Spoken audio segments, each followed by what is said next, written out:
Mesdames et messieurs, bonsoir et bienvenue à cette nouvelle édition de Direct. Aujourd'hui, nous allons consacrer notre rencontre au tourisme et aux efforts de l'État susceptibles de renforcer l'afflux des touristes en Égypte, que ce soit à travers les facilités, l'infrastructure et les procédures touristiques ou que ce soit à travers les procédures de visa qui ont été faciliter de manière à permettre à davantage de touristes de venir en Égypte.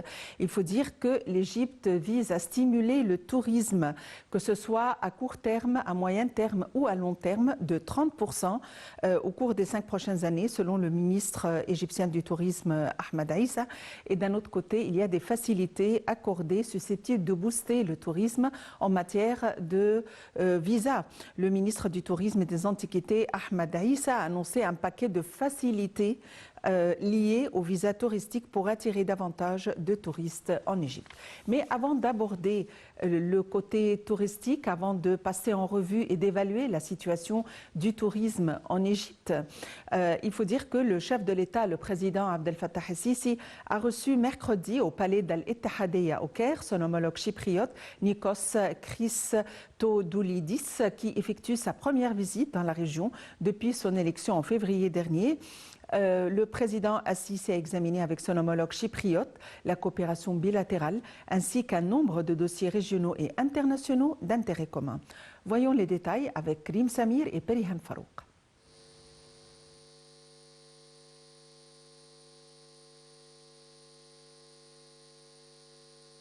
Le président Abdel Fattah el-Sisi a accueilli hier au palais présidentiel d'Al-Ittihadiyya au Caire son homologue chypriote Nikos Christodoulidis. Le porte-parole de la présidence de la République a déclaré que les deux chefs d'État s'étaient entretenus en tête-à-tête, puis l'entretien s'était élargi aux délégations des deux pays. Les deux présidents ont apprécié le développement continu des relations égypto-chypriotes ainsi que les progrès constants des liens historiques entre les deux pays amis lors de ces dernières années à tous les niveaux, en particulier dans les domaines de l'énergie comme le gaz naturel et l'interconnexion électrique et le soutien mutuel dans les divers forums et organisations régionaux et internationaux. En plus de poursuivre la consultation intensive en ce qui concerne les questions et les dossiers d'intérêt commun.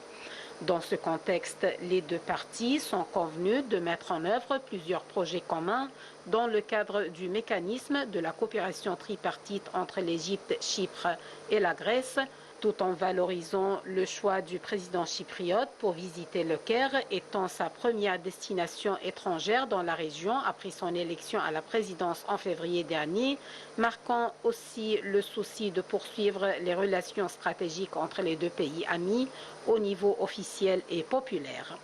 Lors de cette rencontre, il a également été convenu de lancer un forum conjoint d'affaires entre les deux parties.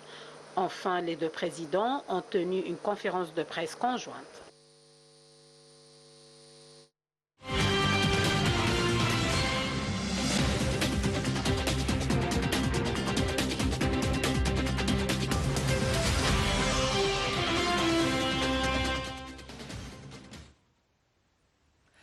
Nous allons aborder à présent notre dossier tourisme et nous allons passer en revue les procédures et les démarches entreprises par l'État égyptien, étant donné que l'Égypte est un pays touristique par excellence, ayant plusieurs facettes touristiques et plusieurs destinations touristiques, que ce soit le tourisme archéologique, le tourisme balnéaire, le tourisme culturel, que ce soit le tourisme des sports nautiques, des safaris, du camping et même le tourisme médical. Alors donc, l'Égypte va stimuler le tourisme de 30% par an au cours des 5 prochaines années, selon le ministre du Tourisme et des Antiquités, Ahmed Aïssa. Voyons les détails dans ce compte rendu. Le ministre du Tourisme et des Antiquités, Ahmed Aïssa, a annoncé un paquet de facilités liées au visa touristique pour attirer davantage de touristes en Égypte. Un visa d'entrée obligatoire sera accordé dans les aéroports aux touristes en provenance de Chine et d'Inde qui sont résidents dans les pays du Conseil de coopération du Golfe, En plus de facilités permettant aux entreprises touristiques de faire entrer en Égypte des touristes d'Algérie, du Maroc et d'Iran en obtenant des visas d'entrée obligatoires dans certains aéroports égyptiens. Il a souligné d'autres facilités pour l'entrée des touristes en provenance de Turquie, à l'exception de certains segments, ainsi que des facilités accordées pour l'entrée des touristes en provenance d'Irak via un visa d'entrée pour les titulaires d'un visa d'entrée valide pour les États-Unis. L'Égypte devrait attirer en total environ 13 millions de touristes en 2023. On estime attendre de la sorte les chiffres de 2019 avec 13,1 millions de voyageurs qui ont visité le pays et des revenus qui avaient atteint un niveau record. Selon les chiffres publiés par la Banque centrale, le pays a enregistré au cours de l'année 2021-2022 des recettes de 10,7 milliards de dollars, soit une augmentation de plus de 100% en comparaison avec l'exercice précédent. Ces chiffres restent loin des 13,3 milliards de dollars enregistrés en 2019. Selon Ahmad Sarwat, membre de la Chambre du tourisme, la croissance du mouvement touristique en 2022 n'est pas surprenante. C'est le fruit d'un plan ferme pour le développement du secteur basé sur la diversification du produit touristique et les campagnes de promotion lancées par différents marchés et soutenues par la plus haute autorité du pays. Mais il faut toujours retenir que la sécurité et la stabilité restent les mots-clés de la reprise des flux touristiques à destination de l'Égypte, explique Sarwat.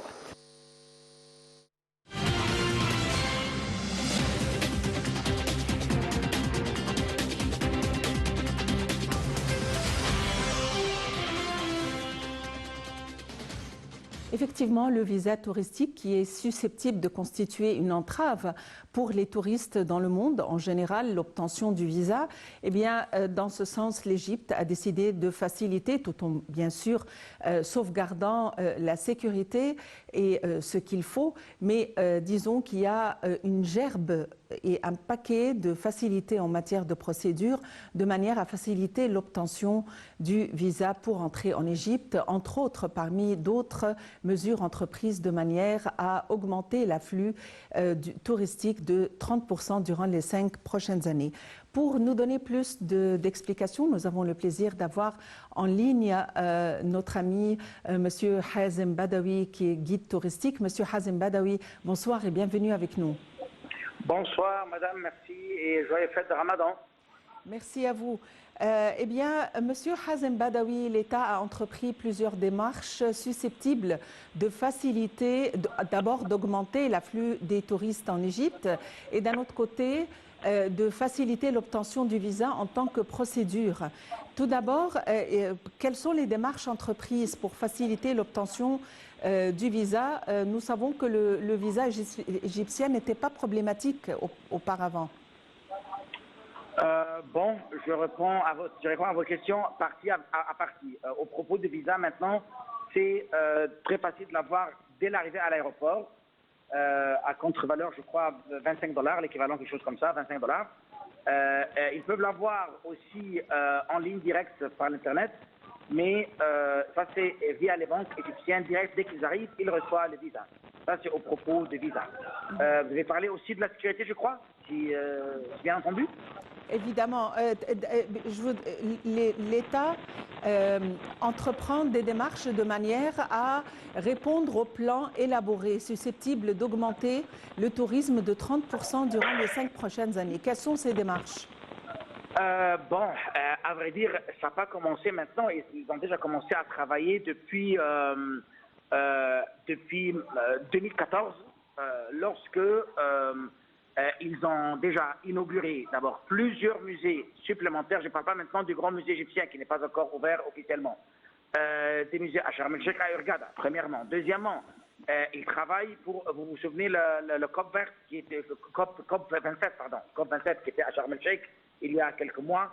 Ça c'est aussi de faire fonctionner l'éco et le bio. Ça c'est très attractif pour les touristes. Deuxièmement, les sites archéologiques, moi je parle maintenant depuis le temps de Karnak à Luxor, ils ont facilité des endroits pour stationner les voitures, pour les billetteries, pour que les gens rentrent facilement, les endroits climatisés pour expliquer sur les maquettes d'abord, pour que les gens se reposent des distances et se rafraîchissent un peu du soleil fort.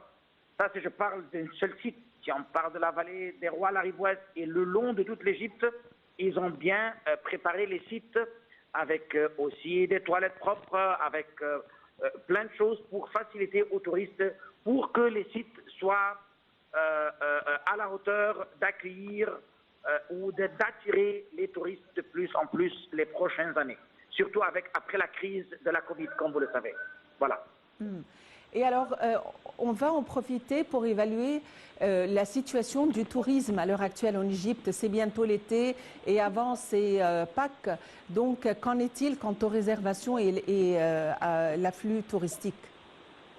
Très bien. Alors, à vrai dire, l'Égypte, soit pour l'hiver ou l'été, il est toujours un endroit attractif pour les touristes. Mais juste pour préciser la réponse, ou pour le concrétiser, c'est qu'il y a certains pays en Europe qui viennent en hiver, là où c'est la haute saison entre septembre et mai, et d'autres nationalités comme les Italiens, les Espagnols, ce sont des peuples qui supportent la chaleur.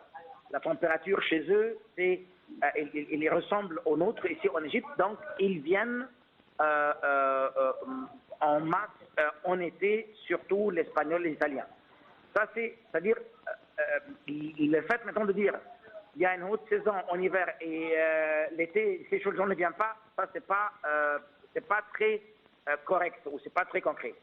En plus, il y a maintenant, depuis les dernières 2 ans, dernières 2 années, il y a des touristes journaliers qui viennent des stations balnéaires comme Hurghada et Sharm el-Sheikh, qui viennent le matin et qui rentrent de nouveau aux stations balnéaires le soir.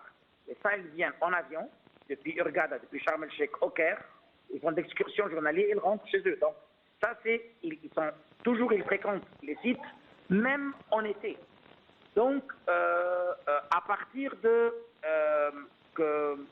l'année dernière, la saison dernière, si on veut dire la saison de 21-22, déjà, on a commencé à avoir une grande quantité de touristes, surtout cette saison-là, qui s'achève pour les pays du nord de l'Europe toujours.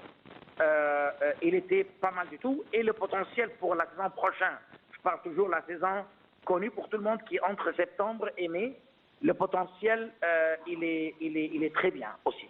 Voilà. Récemment, il y a eu une nouvelle découverte, celle du corridor de 9 mètres de long et de 2 mètres de large, le corridor qui a été découvert à la grande pyramide de Khéops. On aimerait en parler. Quelle est la valeur de cette découverte et l'importance de ce passage, de ce corridor? Alors, madame, à vrai dire, moi, personnellement, ma réponse personnelle, j'attends encore de trouver d'autres travaux peut-être, parce que ça c'était les techniques de la construction des pyramides. Cette corridor-là, c'est pas le seul, même si vous vous souvenez, il y a aussi quelques années, je me souviens plus, 3-4 ans, ils ont détecté ou découvert un caveau qui est au côté ouest, qui a, je crois, à une dizaine de mètres du même corridor, aussi dans la grande pyramide et à la même face, là où ils ont trouvé. C'est-à-dire, c'était la technique de la construction de ces pyramides d'avoir des espaces vides, soit sous forme de corridors ou sous forme de caveaux, pour faire répartir cette masse du poids énorme. Comme vous savez, les blocs de la grande pyramide, ils pèsent entre 500 kg jusqu'à 2 tonnes et demie. Vous vous rendez compte le poids de chaque bloc? Alors, les ingénieurs à l'époque, ils devraient répartir ce poids. Alors, ils ont fait des corridors ou des caveaux exprès pour faire répartir le poids. Et mettons en considération, madame, quelque chose de très intéressant, que la grande pyramide ou les 3 célèbres pyramides de Khéops, Khifre et Mykérinos sont toujours éblouissantes pour tout le monde à cause de la perfection de la façon géométrique laquelle ils l'ont construit.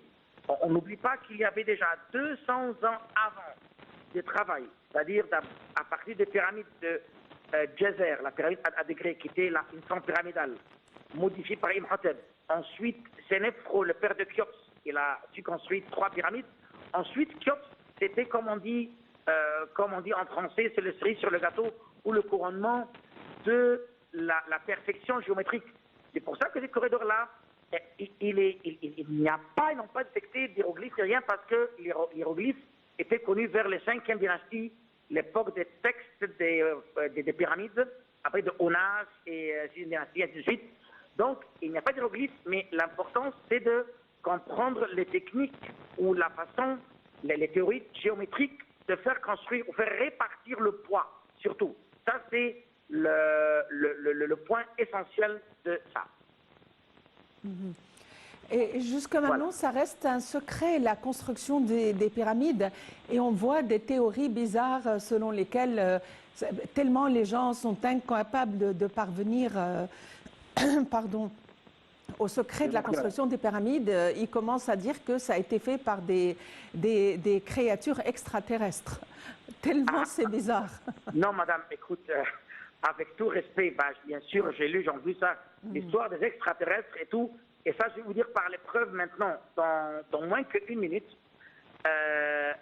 La grande découverte à l'époque de Auguste Mariette, c'était les années, je crois, 1860, lorsque Auguste Mariette a désensablé le premier pylône de temple de Karnak.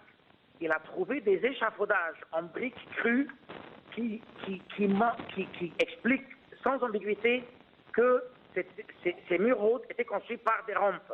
Vous allez me dire quel rapport entre le Karnak et les pyramides? Non, il y a un très grand rapport, malgré la différente période. Il y a environ 11 siècles entre les deux, mais les pyramides étaient construites par les rampes rampes du sable qui étaient rajoutées et qui ont fait monter les blocs par des grands taureaux qui ont tiré des traîneaux. Et ça, c'est prouvé par la théorie d'Auguste Mariette, comme je viens de vous dire, quand il a désensablé le pylône du temple de Karnak. Et en plus, on a trouvé dans cette découverte-là 3 piliers ou des colonnes. On voit clair les étapes. Comment d'abord ils ont rajouté bloc sur bloc pour construire un grand pilier. Ensuite, deuxième colonne, ils ont commencé à l'arrondir pour arriver à la forme cylindrique. La troisième, ils l'ont limé, il est très poli. Ça, c'est une preuve. Autre preuve, dans les tombes des rois, soit aux pyramides à l'Ancien Empire, soit au Nouvel Empire, dans les tombes de la vallée des rois, on voit comment les dessinateurs ont d'abord planifié et tracé la page en des carreaux rouges. Ensuite, les dessinateurs, les apprentis ont dessiné en couleur rouge. Ensuite, les professeurs ont venu pour corriger en couleur noire. Ensuite, les sculpteurs ont sculpté la correction. Puis finalement, les peintres ont mis les couleurs. Donc, la théorie des extraterrestres, là, excuse-moi, c'est une blague, il ne faut pas compter dessus. C'est par les preuves maintenant, oui, et toujours aussi après le désistérat de Champollion, ça va être une blague, parce qu'il y a des preuves qui montrent sans ambiguïté comment ces civilisations étaient construites. Et je ne veux pas trop glorifier l'ancien Égyptien. L'ancien Égyptien était un peuple comme tous les êtres humains, ils cherchent le confort, et ils étaient des créateurs. Ils ont créé le confort pour eux. Et ça, c'est aujourd'hui prouvé sans ambiguïté, comme je viens de dire, madame. Voilà. Oui, Monsieur Hazem Badawi, pourquoi est-ce qu'on trouve toujours ce que la civilisation ancienne nous a laissé? Ce sont plutôt les temples, les pyramides et les tombes. Mais qu'en est-il quant à leurs palais, à leurs maisons? Pourquoi est-ce que ces vestiges-là sont uniquement reliés à l'autre vie, à la mort et pas à la vie? Simplement, madame, comme le proverbe dit, la foi soulève la montagne. Nous, chez nous aujourd'hui, on croit que la mort, c'est la fin de la vie où on va aller ailleurs. Eux autres, c'était une période de transmission, de transformation. Ça veut dire, même s'il vit un siècle ou 120 ans, à la fin, cette séparation-là, c'était une transformation d'un état, une vie qui a une fin, à une éternité. C'est la raison pour laquelle que ils n'ont pas concentré à faire des palais. Les maisons étaient en briques crues, c'est-à-dire non cuites, qui étaient fabriquées par le limon rouge et la paille, tandis que les temples et les tombes devraient être résistants même. On appelle ces temples-là dans l'archéologie temples des millions d'années, parce qu'ils devraient être résistants. Et on voit ça même sur les reliefs, qu'ils ont fait tout pour l'éternité.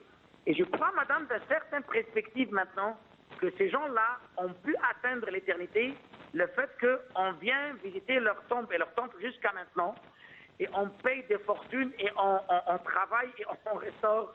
Je crois que cette perspective-là, ils avaient de l'allure, et ils ont réussi à atteindre l'éternité. C'est ça, c'est leur dogme ou leur croyance, et tout. Voilà.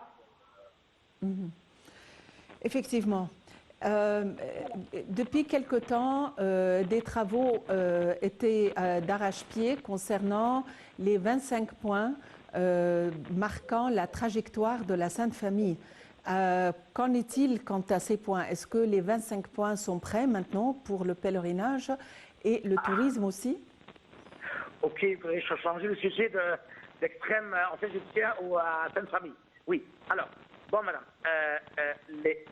je ne peux pas répondre pour ces 25 points-là, mais je peux vous dire qu'il y a des points fixes, on peut le compter, on peut dire depuis Bethléem 1, Sinaï 2, Mataria 3, Sud 4. Il y a 4 points, ça sûr et certain. Le reste sont des témoignages. Moi, je ne peux pas le confirmer maintenant parce que les archéologues n'ont pas encore confirmé ces 25 points que vous parlez. Mais il y a déjà 4 qui sont sûrs et certains, avec les traces, jusqu'à l'église qui se trouve au fond du sud. Oui.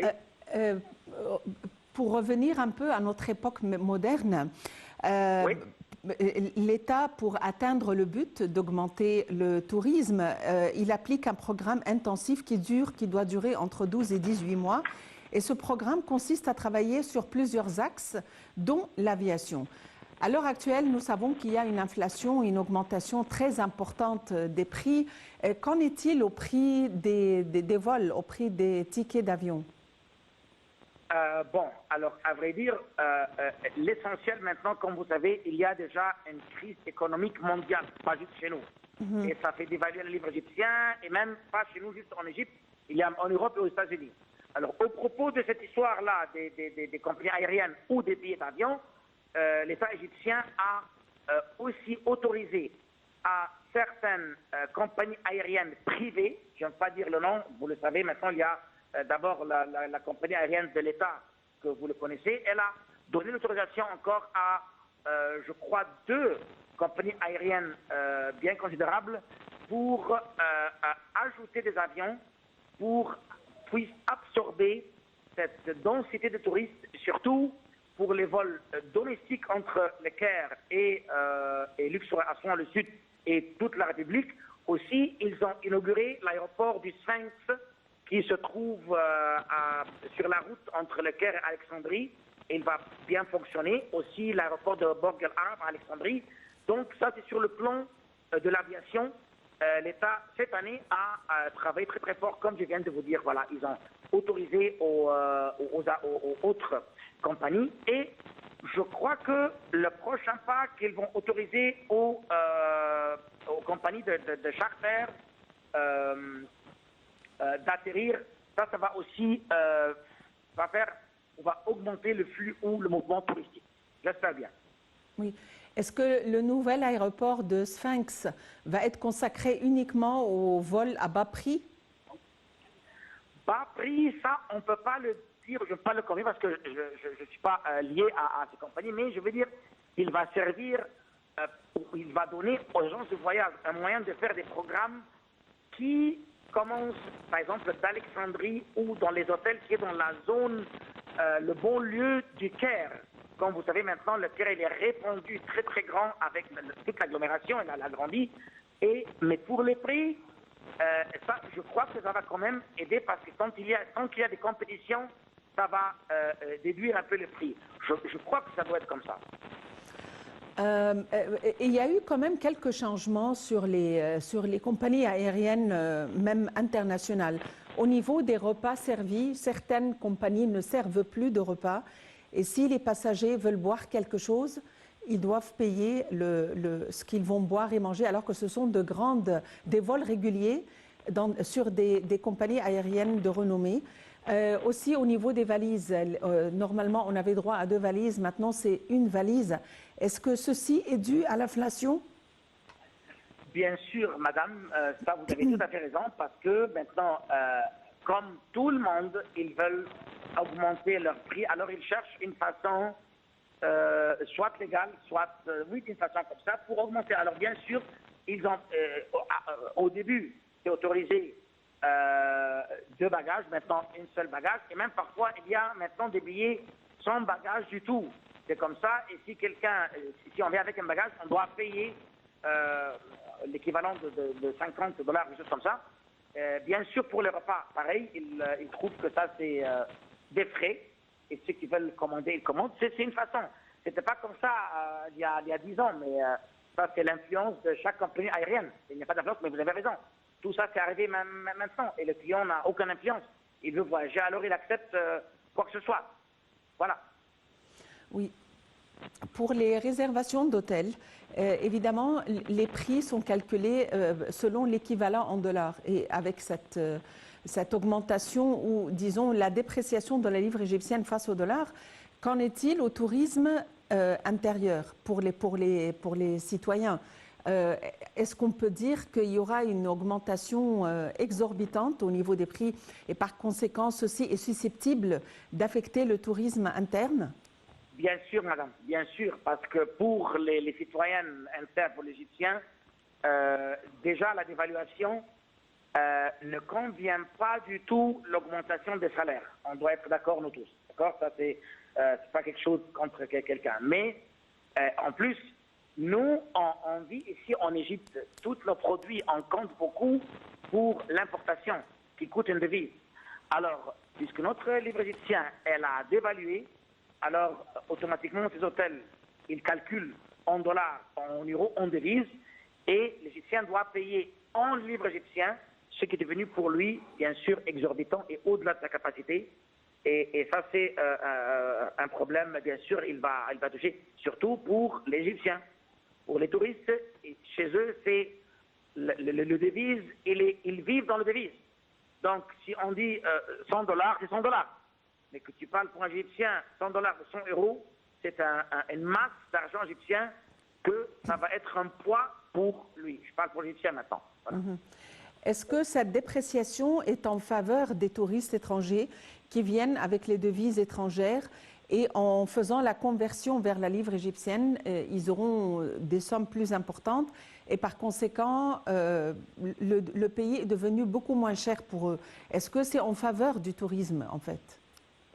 À vrai dire, ça, ce que tout le monde croit, mais ce n'est pas la vérité, parce que lorsque, par exemple, aujourd'hui, le dollar qui vaut 32 livres, par exemple, alors si on change $100 à une contre-valeur 3000 livres, les produits ici dans la rue, ça vaut le même avant la dévaluation.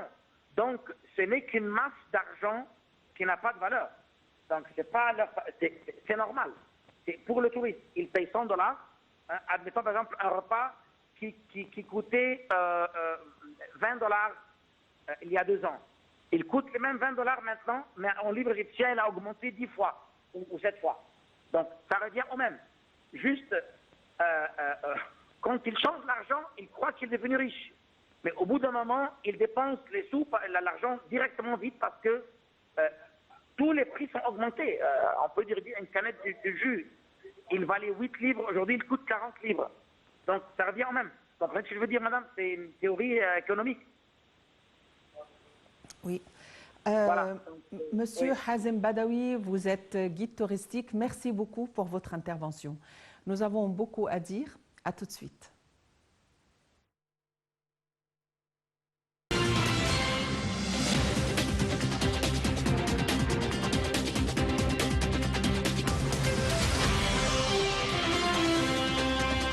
Le ministère du Tourisme applique un plan ou un programme intensif qui doit durer entre 12 et 18 mois. Ce programme consiste à travailler sur 3 axes principaux, dont le premier est l'aviation.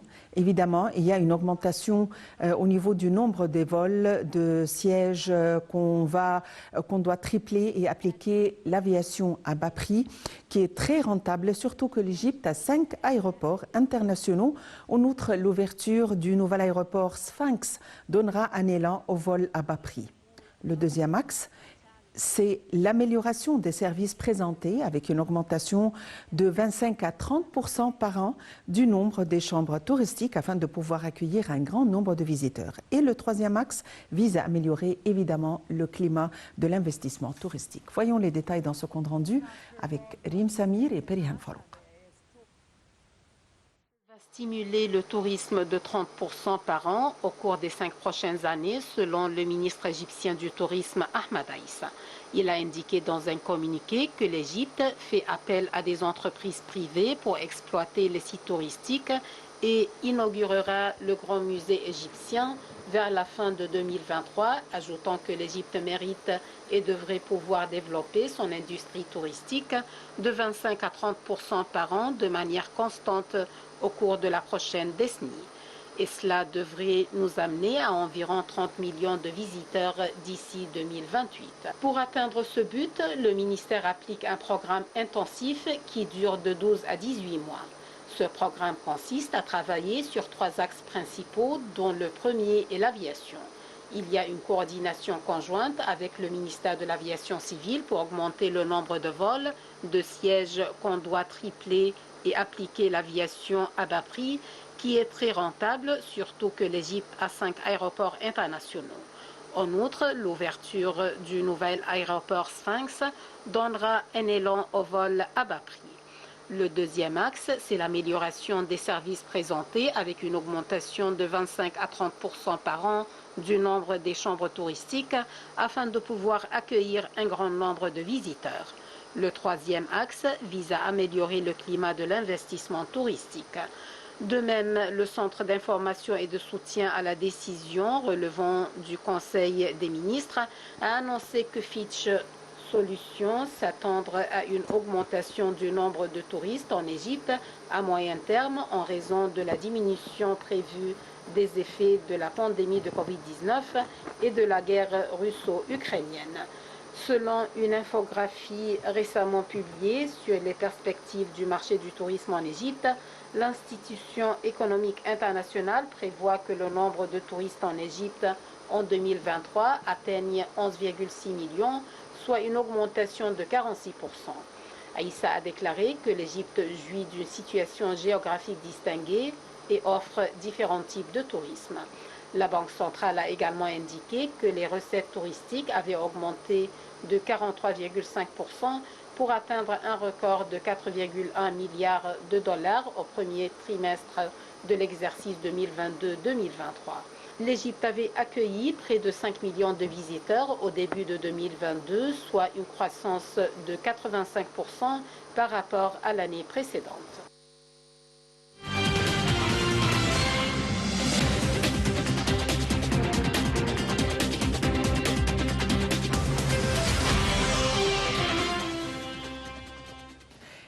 Et pour donner encore davantage d'éclaircissements, nous avons le plaisir d'avoir en ligne Madame Dalia Fathi, qui est expert en tourisme. Bonsoir, madame. Bonsoir, Madame Dalia Fathi. Bonsoir et bon Ramadan et bonne fête à plus tard. Merci pareillement. En fait, l'État aspire à augmenter l'afflux touristique de 30% durant les 5 prochaines années.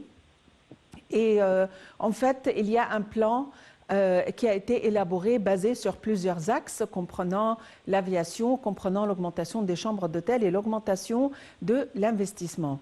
On aimerait discuter de votre point de vue concernant les démarches entreprises par l'État. Quelles sont ces démarches? Tout à l'heure, vous avez dit qu'il y a plusieurs axes de développer le tourisme actuel.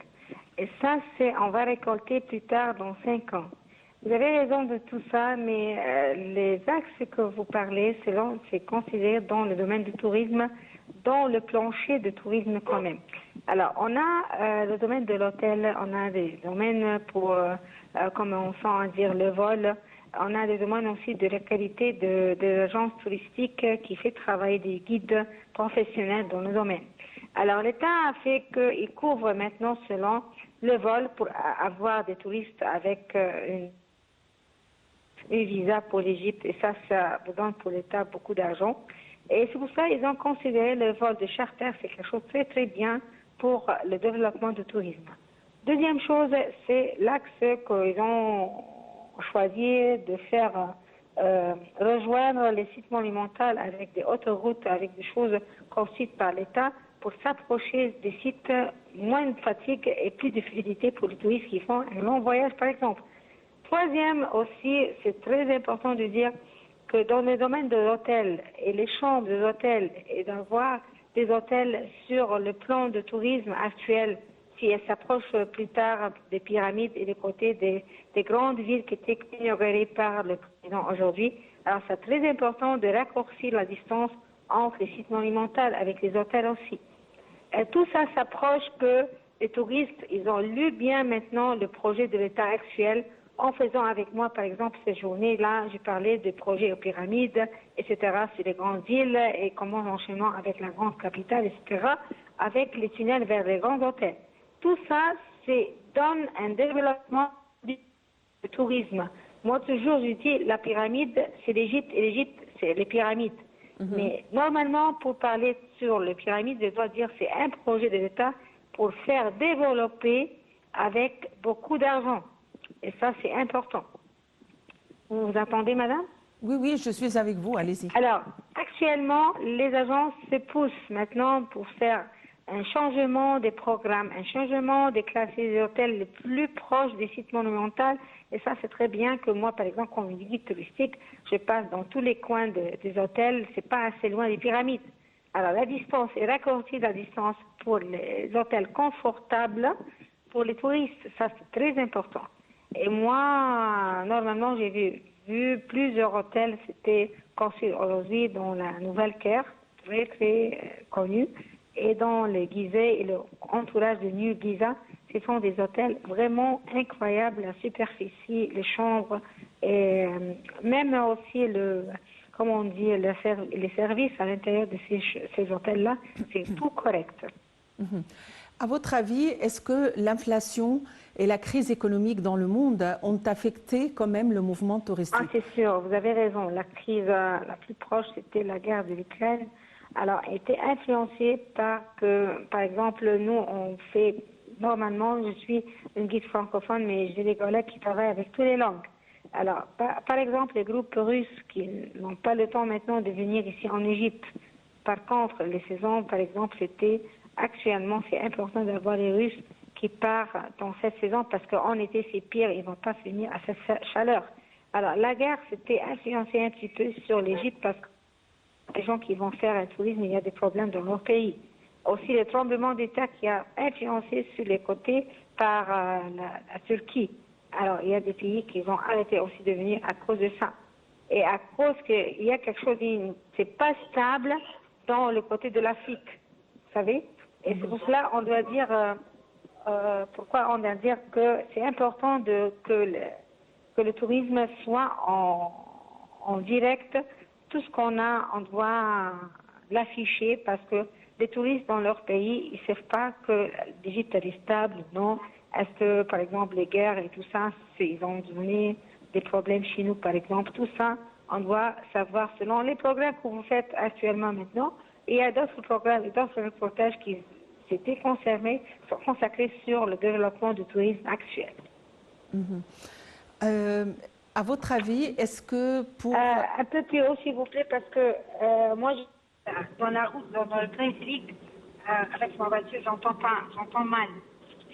Oui, Madame Dalia Fathi, c'est bientôt la fête de Pâques et la saison d'été. Est-ce que il y a quand même de bonnes réservations en dépit de la crise économique? Je parle du tourisme qui cible ou qui vise l'Égypte, en particulier le tourisme balnéaire. Vraiment, je vous dis s'il y a des bonnes nouvelles, il y a des réadaptations jusqu'à le mois de mai, à la fin de mai encore. Tous les agences de tourisme, ils m'ont parlé sur des dates avant des dates précises. Et ça donne qu'il y a un été plein de tourisme, Inch'Allah. Vous êtes guide francophone quelles sont les nationalités qui s'intéressent davantage au tourisme archéologique et culturel? Alors moi, les groupes de Maghreb, les pays de Maghreb, soit Maroc, Tunisien, c'est de côté qui parlent un petit peu avec bilangue arabe et français. Mais ça reste la qualité des touristes françaises qui adorent le sable de l'Égypte. Vraiment, les Français arrivent souvent et c'est mélangé avec d'autres races, les Belges, les Suisses, mais ça reste le top des touristes, c'est les Français. Avec la nationalité aussi française. Parmi, il y a des Arabes qui l'ont vécu, ils ont été nés en France, alors ils préfèrent de venir avec un passeport français. Alors, toujours la France ouvre un grand domaine de tourisme chez nous. Je peux voir là aussi des États-Unis, les Anglais, il y a un Égypte. Pas beaucoup d'Allemands, mais il y aura cette saison parce que je commence à faire une vol direct de l'Allemagne. C'est encore les Espagnols toute l'année les Espagnols et les Russes. Les Russes, cette saison, c'est moins de monde, mais la plupart, c'est des Espagnols. Et moi, je vis dans les sous de tourisme aussi, les Italiens. On commence à voir les Italiens, c'est le plancher des déserts. Le Grand Musée du Caire, on attend son inauguration depuis très longtemps. On aimerait en savoir plus sur les travaux. C'est vrai que les travaux ont déjà été achevés. Parlez-nous un petit peu de la situation du Grand Musée du Caire. C'est quoi? Des projets, quoi? J'ai pas entendu. Pardon? Quel projet en spécial? J'ai pas entendu. Le Grand Musée du Caire. Ah, le Grand Musée du Caire. Bon, alors, moi, jusqu'à probablement le musée du Caire du centre-ville, ça reste maintenant le plus ouvert aujourd'hui avec un grand nombre de statues. Mais au prochain, comme on dit, le grand musée des pyramides, ça sera une récolte, comme on dit, d'un travail qui a duré plus que 25 ans à peu près. Alors, on se rend compte qu'il faut avoir augmenté à l'intérieur, mais jusqu'à maintenant, c'était précise de faire le trésor de Toutankhamon comme un roi unique dans l'histoire avec les choses en or massives. Et ça vous rend une grande publicité pour un musée qui raconte que toujours Toutankhamon, c'était le grand chef d'État égyptien que tout le monde parle de lui. Il parle selon l'or, il parle selon 24 carats de l'or, il parle avec les masses féminin, avec la tombe tout entier en général. 5000 pièces qui fait en or massif. C'est un trésor, c'est pas on ne le laisse pas dans une chambre, alors ils ont préféré de le faire dans un grand musée, ça sera aux pyramides, Inch'Allah. Oui. Selon, par exemple, les agences, maintenant, la première question, quand ils vont ouvrir le grand musée, prendre en valeur dans les programmes. Jusqu'à maintenant, les touristes qui descendent avec ils me parlent selon la grande ouverture de la grande pyramide. Est-ce qu'ils vont ramener toutes les choses dans le gorge? Je lui dis non. Ils ont précisé pour quelque chose de valeur pour Toutankhamon. Et tous les restes des choses, ça sera au musée du Caire. Pour avoir beaucoup de musées, plusieurs goûts, plusieurs endroits avec les monuments exceptionnels des pharaons. Madame Dalia Fathi, vous êtes guide touristique. Merci d'avoir été avec nous aujourd'hui. On dit mon nom, mais est-ce que pour terminer le programme, je n'ai pas entendu quelque chose? À présent, oui, madame, je suis avec vous. Madame Dalia Fathi, vous êtes guide touristique. Je vous remercie pour votre intervention. Merci beaucoup et bonne journée à vous, à tout le monde. J'espère bien que tout le monde dans les pays francophones ils vont entendre ce reportage. Au revoir, madame. Merci beaucoup. En fait, au terme de notre édition, nous vous rappelons que nous avons consacré notre rencontre au tourisme. Un plan ambitieux a été élaboré élaboré pour l'État pour augmenter le tourisme, l'afflux des touristes en Égypte de 30% durant les 5 prochaines années. Et il y a plusieurs axes de travail concernant l'aviation, les chambres d'hôtel et aussi l'augmentation et la création d'un meilleur climat d'investissement en Égypte. Aussi, il y a eu des facilités envisagées en matière d'obtention de visa de manière à faciliter l'arrivée en Égypte. Merci de nous avoir suivis. Très bon week-end, bonne fin de soirée et à la prochaine.